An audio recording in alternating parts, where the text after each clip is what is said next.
हमारे संवाददाता राजपाल सिंह जुड़ गए हैं न्यूज रूम से।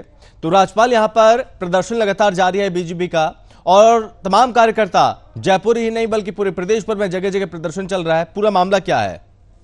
संभव राजस्थान में वीरांगनाओं के धरने का मुद्दा लगातार गर्माता जा रहा है। पुलवामा में जो वीर जिन्होंने देश के लिए सर्वोच्च बलिदान दिया, उन लोगों की वीरांगनाएं लगातार अपनी मांगों को लेकर के धरने पर बैठी हुई हैं। 28 फरवरी से आज 10 से 12 दिन कंप्लीट हो जाते हैं, लेकिन उसके बाद भी उनकी मांगों को पूरा नहीं किया जाता है। जब उनकी मांगों के समर्थन में बीजेपी सांसद किरोड़ीलाल मीणा उतरते हैं तो उनके साथ भी पुलिस हाथापाई करती है और पुलिस उनके साथ अभद्रता करती है, जिसके कारण उनकी हालत गंभीर होती है और उनका अस्पताल में पहुंच जाते हैं। सबसे बड़ी बात इस चीज में ये भी देखने की बात है कि गहलोत सरकार से लगातार जो सेना का परिवार है लगातार न्याय की गुहार लगा रहे हैं, घोषणाओं को मांग को अपनी रख रहा है, लेकिन धरना इतने दिनों होने के बावजूद भी गहलोत सरकार की तरफ से कोई भी ऐसा कदम नहीं उठाया गया जिससे कहा जा सके कि उनकी तरफ से एक पॉजिटिव पहल की शुरुआत की गई। और सबसे बड़ी बात यह है कि इसमें डिप्टी सीएम जो सचिन पायलट ने भी साफ कहा है कि गहलोत सरकार अपनी हठधर्मिता त्यागे।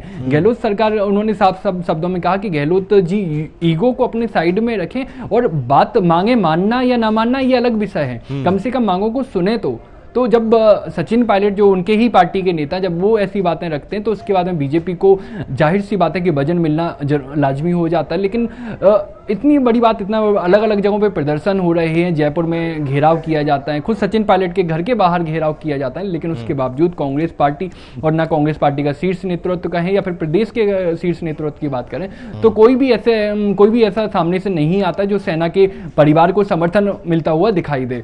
और लेकिन जो राजस्थान की जनता है, आपको भी पता है कि राजस्थान में सबसे ज्यादा लोग सेना में शामिल होते हैं। राजस्थान का जो आर्मी का जो ज्वाइनिंग का जो डेटा है वो अपने आप में अव्वल नंबर पे रहता है। लेकिन जब ये पुलवामा में वीर जिन लोगों ने देश के लिए प्राण त्याग दिए, उनकी वीरांगनाएं जब अपनी मांगों को लेकर के मैदान में आई तो राजस्थान सरकार ने उनकी एक ना सुनी।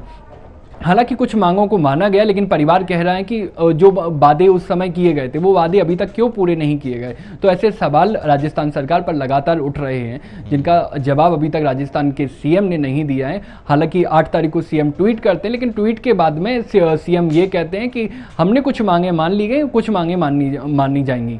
लेकिन एक बात यह है कि इतने दिनों के बावजूद भी धरना प्रदर्शन किया जा रहा है, लगातार आंदोलन किए जा रहे हैं, लगातार भूख हड़ताल की जा रही है, तो लेकिन के बावजूद भी ये सुनवाई क्यों नहीं हो रही है, ये बड़ा सवाल उठ रहा है जी। और चूंकि राजपाल, हम देख रहे हैं कि इस मुद्दे पर कांग्रेस पार्टी में ही, प्रदेश कांग्रेस में ही विरोधाभास लगातार देखने को मिल रहा है। कुछ नेता मंत्री जाते हैं, आश्वासन देते हैं इन परिवारों को, जबकि यहां पर अशोक गहलोत कहते हैं कि ये मांगे जो कि जायज नहीं है। तो ऐसी असमंजस की स्थिति क्यों? ऐसी असमंजस की स्थिति आपने राजस्थान का पुराना जो इतिहास देख लो आप, सचिन पायलट और गहलोत वर्सेस ये लड़ाई हमेशा से रही है।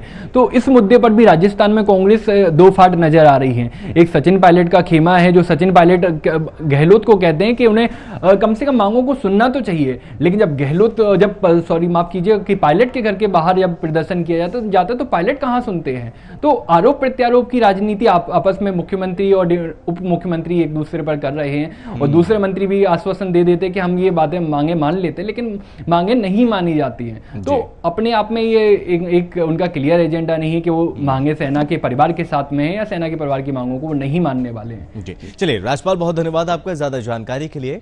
तो बलिदानियों के सम्मान में बीजेपी मैदान में है और बलिदानियों के परिवार के साथ बदसलूकी क्यों, ये कई सारे सवाल हैं। लेकिन इस बीच यहां पर बीजेपी का धरना प्रदर्शन लगातार जारी है।